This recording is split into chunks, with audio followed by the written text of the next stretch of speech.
What began as a routine performance at Blue Horizon Oceanic Park, a spectacle families paid good money to enjoy, quickly turned into a nightmare. Neptune, the park's star orca, suddenly turned on his trainer, Maris Ellington, dragging her underwater with terrifying force. Families, many with young children, watched in horror as the show descended into chaos, leaving a once magical experience stained with blood and tragedy.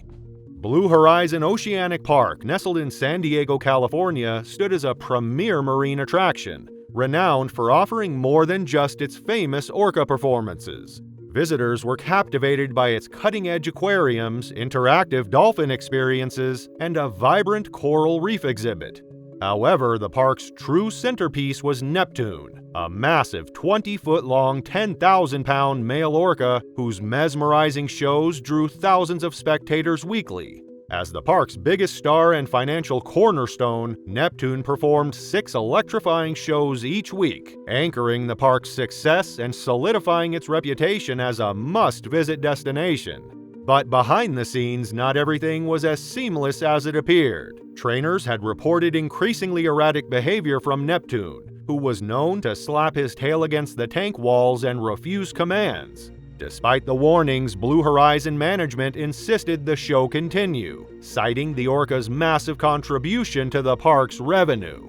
Maris Ellington, a 27-year-old marine biologist, had worked tirelessly to achieve her position as Neptune's primary handler. Growing up along Oregon's rugged coastline, she developed a deep love for marine life. After earning her degree, Maris joined Blue Horizon, where her care and dedication quickly earned her respect among her colleagues. She took pride in her bond with Neptune, often dismissing concerns about his behavior, convinced she could manage him. However, not everyone shared her optimism. A senior trainer had stepped forward months earlier, expressing serious concerns about Neptune's increasing aggression and isolation. This trainer requested that Neptune be retired or at least removed from performances. Management denied the request, and the trainer, unwilling to participate in what they saw as unsafe conditions, quit in protest. The trainer's warnings would later become a key part of the fallout from the tragedy. By the time of the afternoon performance, Maris had already completed one show earlier that day. The earlier performance had gone smoothly, and the amphitheater was once again filling with excited families and children eager to see Neptune's powerful leaps and synchronized routines. Despite Neptune's erratic behavior in recent months, Maris seemed confident, telling colleagues she felt he was in a good mood today. Trainers reviewed the cues and safety protocols one last time, though a lingering unease hung in the air. As the music swelled and the announcer welcomed the crowd, the show began. Neptune glided into the tank with his characteristic grace, earning cheers from the audience of approximately 500 people. The performance started flawlessly, with Neptune completing his initial routines under Maris's guidance. The crowd roared with approval as he performed a high breach, soaking the front rows with a massive splash. For a moment, it seemed like Neptune was back to his usual self. The finale was the highlight of the show, a synchronized swim between Maris and Neptune, a routine meant to display their bond and the orca's agility. As Maris entered the water, Neptune circled her, his immense black and white body cutting through the clear water. Maris signaled for him to perform a breach beside her, and for a moment it seemed like he would comply. But suddenly Neptune veered off course. Without warning, he turned and lunged at Maris, his powerful jaws clamping around her midsection. The force of the attack sent her head briefly above the water, and she heard the horrified screams of the audience before Neptune yanked her back under. Trainers on the platform immediately sprang into action, deploying distraction techniques they hoped would calm the orca. Brightly colored buoys and ropes were tossed into the tank, followed by a bucket of fish. Two trainers activated long poles designed to nudge Neptune away, but his thrashing made it impossible to intervene without risking further harm. As Neptune slammed Maris against the tank walls, her limp body broke the surface again, only to be dragged back under moments later. The audience watched in horror, some shielding their children from the gruesome scene, others frozen in disbelief. Neptune finally released her after over a minute of thrashing, and her lifeless body floated to the surface. Rescue divers entered the tank within seconds and pulled her to the deck, where medics worked frantically to revive her. The injuries were catastrophic: multiple fractured ribs, a punctured lung, and severe blunt force trauma to her chest and abdomen. Despite their efforts, Maris was pronounced dead at the scene. The aftermath was chaotic. Guests were evacuated from the park as emergency personnel arrived, and the amphitheater was cordoned off. Within hours, Blue Horizon announced the suspension of all Orca shows, a decision that would later become permanent. The tragedy led to significant legal repercussions for Blue Horizon. Maris's parents, devastated by the loss of their only child, filed a wrongful death lawsuit against the park, citing negligence in ignoring repeated warnings about Neptune's aggression and the dangers of isolating him. The lawsuit also highlighted inadequate safety measures and the management's decision to continue performances despite the known risks. The case never reached the courtroom. After extended negotiations, Blue Horizon's management agreed to a significant settlement with Maris's family. While the specific terms remained confidential, the agreement highlighted the park's acknowledgement of responsibility and its desire to protect its public image. As part of the settlement, Blue Horizon also committed to supporting marine conservation initiatives and funding independent research into the mental health of captive orcas, signaling a step toward addressing broader concerns. The tragedy sent shockwaves through the marine park industry, sparking intense debates about orca captivity. Blue Horizon permanently banned orca shows but kept its other attractions, including dolphin encounters, aquariums, and conservation-focused exhibits. However, the loss of its star attraction led to declining attendance and mounting financial struggles. Within a few years, the park filed for bankruptcy and closed its doors. Neptune was relocated to a marine sanctuary in British Columbia, where he could live in a more natural environment. For Maris's family, her loss remained a painful reminder of the risks in working with powerful wild animals. Orca accidents have captured global attention, often unfolding in high-profile marine parks across the United States, a country known for its glittering entertainment and world-famous shows. But tragedy strikes beyond America's borders too. In Tenerife, a chilling orca incident changed everything for Claudia Volhart, a 29-year-old marine biologist, in the most devastating way imaginable. Loro Park, perched along the rugged coastline of Puerto de la Cruz in Tenerife, is a world-renowned sanctuary for some of nature's most awe-inspiring creatures. Spanning 135,000 square meters of lush greenery and vibrant habitats, it welcomes millions of visitors each year, drawn to its extraordinary collection of wildlife. What began as a haven for parrots had over the years blossomed into something far greater, an experience home to dolphins, penguins, and the commanding presence of orcas in its famed Orca Ocean exhibit. The early 2000s marked a turning point for the park, as it ventured into marine life, transforming it into a magnet for thrill seekers and animal lovers alike. At the heart of its appeal were the orca shows, mesmerizing displays of strength, intelligence, and sheer beauty. Audiences marveled as these marine giants leapt into the air, their powerful tails sending cascades of water into the cheering crowds. Yet behind the sparkling waters of the Orca Ocean, a quieter, more complex reality simmered beneath the surface. Tekoa, a 6-year-old male orca weighing over 1,500 kilograms, was one of the stars of the show. His size and power were captivating, but for those who worked closely with him, Tekoa's story was more complicated. Trainers like Claudia had spent years forging a bond with him, learning to read his subtle cues, each flick of a tail or tilt of his massive head revealing hints of his mood. But orcas are wild creatures, their instincts and emotions often inscrutable. While Tekoa had displayed moments of aggression before, they were fleeting, never quite enough to sound the alarm. Until now. What no one could have predicted was how quickly things could change. Beneath the polished surface of the performance, there was an unspoken truth. Even the most skilled trainers could only guess at the storm brewing in Tekoa's mind. And sometimes the waters of Orca Ocean, no matter how crystal clear, could conceal the darkest of depths. Tekoa's early life was marked by disruption. Just months after his birth, he was separated from his mother, Taima, due to her growing aggression, a behavior that had been seen with her previous calves. This aggression was believed to stem from a traumatic experience in her past, where she witnessed her mother, Gudrun, attempt to drown her disabled calf. After the separation, Tekoa was raised by Kalina, a more experienced female orca, and often paired with his half-brother Tuar. Their bond became one of the few constants in Tekoa's turbulent life. In 2004, Tekoa and Tuar were transferred to SeaWorld San Antonio, where they joined a new group of orcas. His time at SeaWorld and later at Laurel Park only intensified the challenges he faced, as he often endured aggression from his peers, leaving visible marks from countless confrontations. Despite these challenges, Tekoa grew into a powerful and unpredictable animal, shaped by a complex past that likely influenced the aggression he would later direct toward his trainers.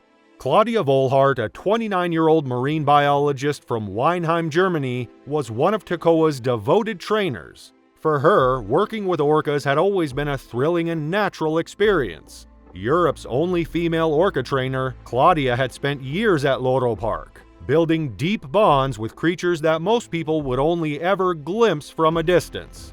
A former model turned marine biologist, her shift from the fashion world to the depths of the orca ocean had always felt like fate.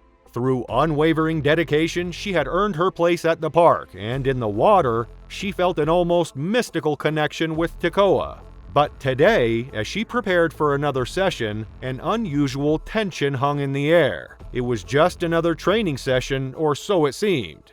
Claudia stood at the edge of the pool, awaiting Tekoa's signal. His enormous form cut through the water, his dorsal fin slicing through the surface. He approached her calmly, as if to reassure her that nothing was amiss. The session was simple. Tekoa was supposed to nudge Claudia's feet with his snout as they swam together, a typical exercise that highlighted the synchronicity between trainer and orca. Claudia reached out, feeling the cold, smooth surface of the water beneath her. Her movements were fluid, practiced. Tekoa's powerful body surged forward, but something was off. His usual grace was replaced with an unsettling force. She didn't have time to react. In an instant, Tekoa's snout collided with her chest, knocking the air from her lungs. The impact was sudden, and Claudia's body slammed against the water with a force that reverberated through her bones.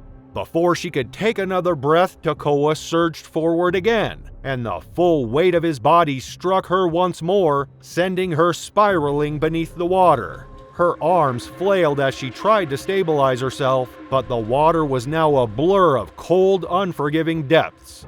Then came the sensation of being pulled, not with gentle guidance, but with the raw, unrelenting strength of an animal that could easily overpower her. Tekoa's massive form dragged her downward, his teeth grazing her arm as he pulled her into the abyss of the pool's deepest point, 40 feet below the surface.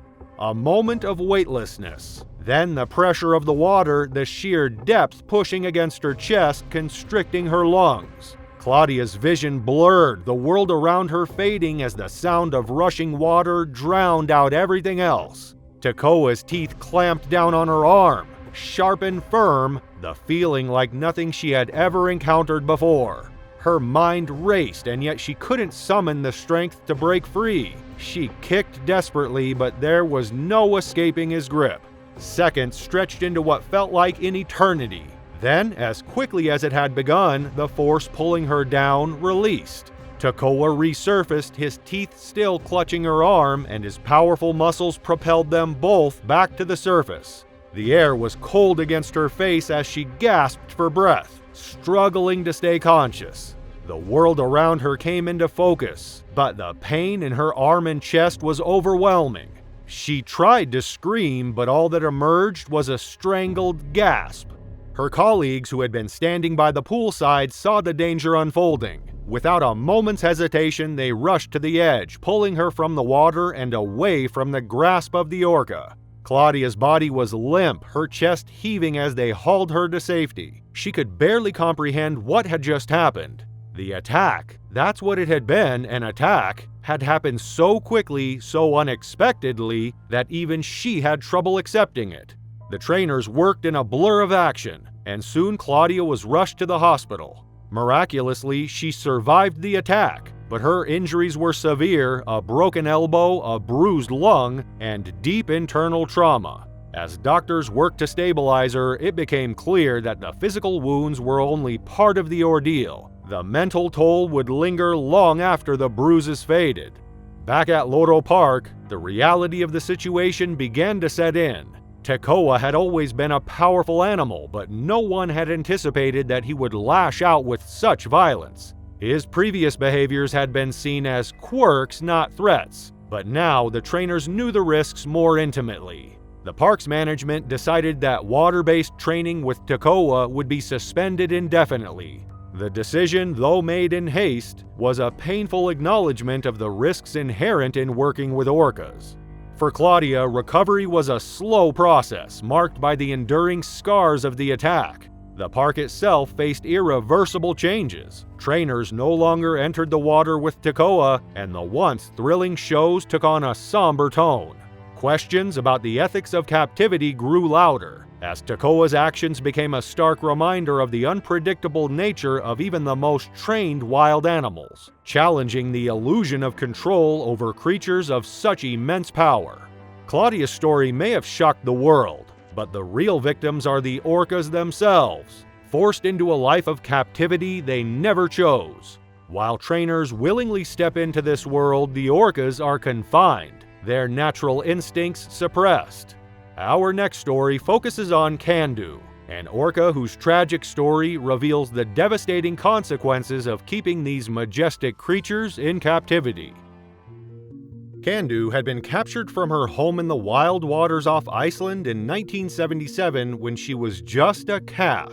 Her capture, like that of many other orcas, was a traumatic ordeal. Orcas are known for their strong familial bonds, and the process of separating young orcas from their pods was cruel and violent.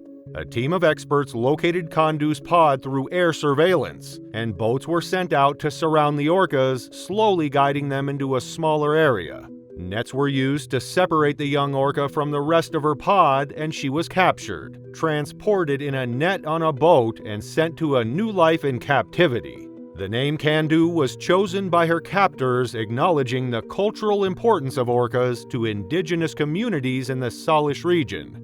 Candu was the first taken to Marine World Africa USA in California before being transferred to Six Flags Over Georgia and then Ontario Place Marine in Toronto. During this time, orcas were frequently moved between parks as part of a business arrangement. Eventually, she went to SeaWorld San Diego, where she would become a star.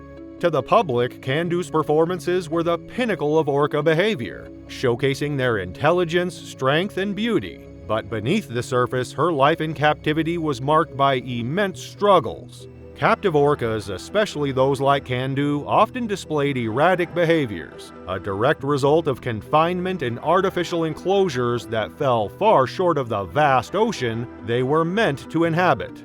Candu's bond with her trainers was undeniable. She was quick to learn the tricks, her body agile and graceful as she performed stunning flips, jumps, and synchronized movements with the other orcas. However, this bond, though crucial for her training, masked a growing unrest within her. The tight spaces, the lack of freedom, and the loss of family had begun to take their toll. Candu's distress became particularly evident after the birth of her first calf in 1986. The calf, named Winston, was stillborn, a loss that weighed heavily on the orca. Though she continued to perform, she was visibly disturbed, and her behavior became more unpredictable. A year later, Candu gave birth to another calf, a female named Orchid.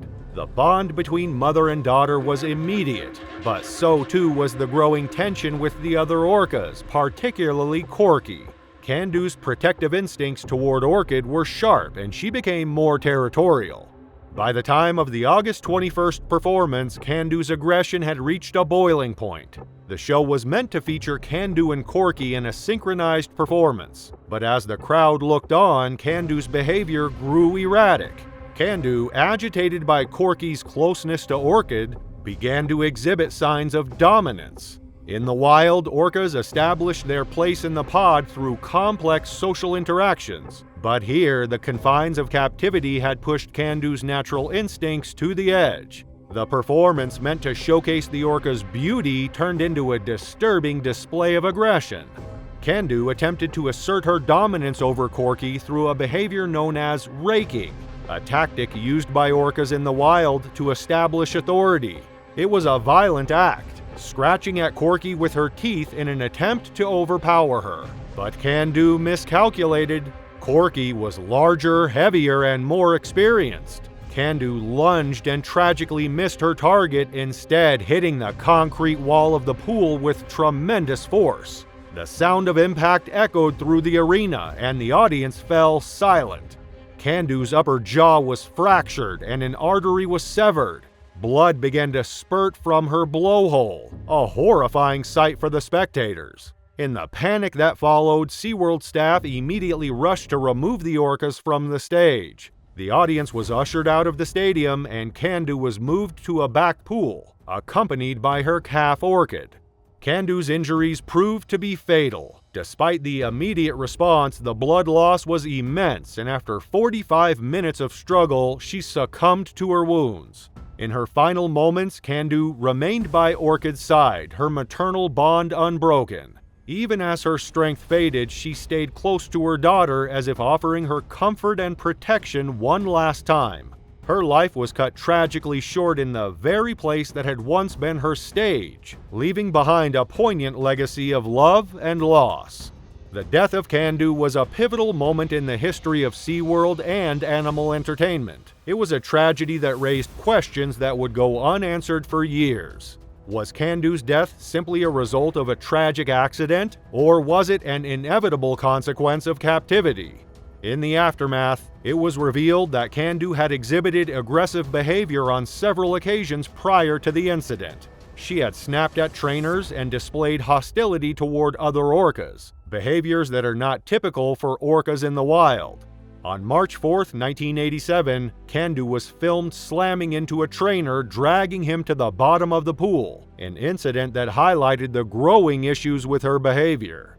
In the years following Candu's death, SeaWorld continued its orca performances despite growing public scrutiny. The park maintained that their orcas were well cared for, with teams of veterinarians and trainers working to ensure their health. Candu's tragic story is just one of many, highlighting the physical and emotional toll captivity takes on orcas. Our channel's Orca series uncovers countless incidents, serving as a powerful reminder of why these majestic creatures don't belong in tanks.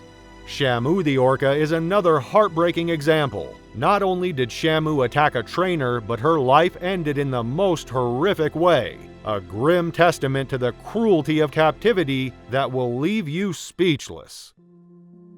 It was a day like any other in 1971 when SeaWorld's latest star, Shamu, a 9-year-old orca, performed her tricks before an eager crowd. The audience marveled at the sheer power and grace of the killer whale as she swam in synchronized routines, delighting families and children.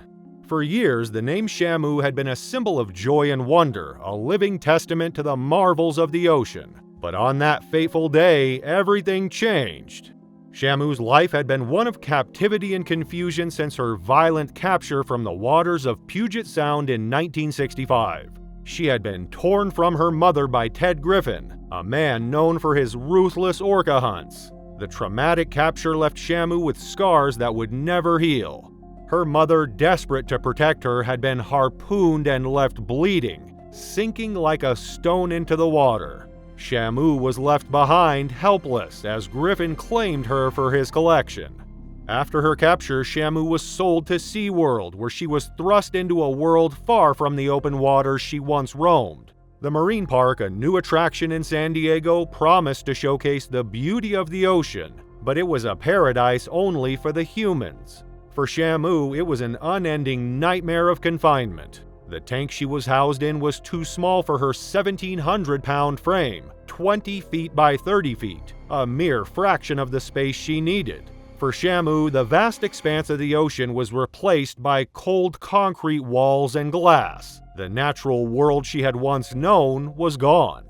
In SeaWorld, Shamu's days were filled with forced performances. She was trained to jump, spin, and interact with her trainers in ways that went against every instinct her body had left. Despite her obedience, the mental and physical toll of captivity began to wear on her. The park, oblivious to the damage it was inflicting, continued to use Shamu as a living spectacle, a symbol of entertainment and profit. The crowds cheered, but Shamu's spirit quietly broke under the strain of captivity. By 1971, SeaWorld had grown into a bustling empire, expanding with new parks in Florida and Texas. The demand for more orcas was high, and the company continued to capture and confine wild orcas. But beneath the success of the shows, a darker truth began to emerge. Shamu's life was not one of joy, but of immense suffering, and the attack that would unfold that year was a consequence of the years of abuse she had endured. On April 19, 1971, SeaWorld Public Relations Director Gail McLaughlin and employee Kent Burgess devised a stunt they believed would show just how safe and thrilling the orca shows were. They asked Anna Eckes, a SeaWorld secretary and trained scuba diver, if she would be interested in riding Shamu as part of a promotional event. Anna, eager to be close to the famous orca, agreed to participate. Anna entered the water with Shamu, following the cues given by her by the trainers. At first, everything seemed fine. Shamu swam calmly toward her, cooperative as always. Anna climbed onto her back and raised her hand in the air, smiling at the crowd. But the trust between Shamu and her trainers did not extend to strangers. For Shamu, who had suffered years of mental strain and trauma, the sudden presence of an unfamiliar person was too much. Without warning, Shamu hurled Anna off her back and into the water. Chaos erupted. Anna, stunned and disoriented, struggled to react as Shamu's powerful jaws clamped down on her leg. The audience's screams were drowned out by the horrifying sound of teeth sinking into flesh. Shamu dragged Anna beneath the surface, her body thrashing violently through the water. Blood began to stain the pool as Anna's leg was held tightly in the orca's mouth. The trainers, frantic, dove into the water in a desperate attempt to stop the attack. One trainer swam towards Shamu's mouth, forcing open her jaw with all his strength. After what felt like an eternity, Shamu released Anna, who was pulled from the water, her leg battered and bleeding. The crowd fell into stunned silence, unable to comprehend what they had just witnessed. Anna was rushed to the hospital where doctors worked to close the deep gash in her leg. She survived the attack but was left with lasting physical and emotional scars. She filed a lawsuit against SeaWorld citing negligence, fraud, and the inherent dangers of working with wild animals. Anna was awarded $17,500 in damages, but no amount of money could undo the trauma she had experienced. Shamu's life after the attack only worsened. Her performing days were over, but the isolation and confinement she endured continued to take a toll. Without the stimulation of her daily shows, Shamu was left to circle endlessly in her tiny tank. The constant mental and physical stress of captivity began to degrade her health. By the end of 1971, Shamu contracted a severe uterine infection that could not be treated. She died at just 9 years old, a tragic victim of a system that exploited her for profit. In the wild, orcas can live to be 80 years old, but Shamu's life was cut short by the cruelty she had endured in captivity. Her death was a blow to SeaWorld's image, but the park continued to profit from the spectacle of orca shows. A new orca, Helena, took Shamu's place and the shows went on. But Shamu's tragic life remained a dark reminder of the cost of human entertainment. For decades, SeaWorld continued to captivate audiences with orcas, but the price paid by the animals was always hidden beneath the surface. Thank you for joining us as we uncovered the unpredictable and terrifying power of orcas, an unsettling reminder of the danger lurking beneath their majestic surface. In our next story, what was meant to be a routine orca show turned into one of the most shocking attacks ever seen. Trainer Emily Cadeau faced an unimaginable nightmare when her trusted orca Naira turned on her. Curious about what happened next? Click to watch the full story.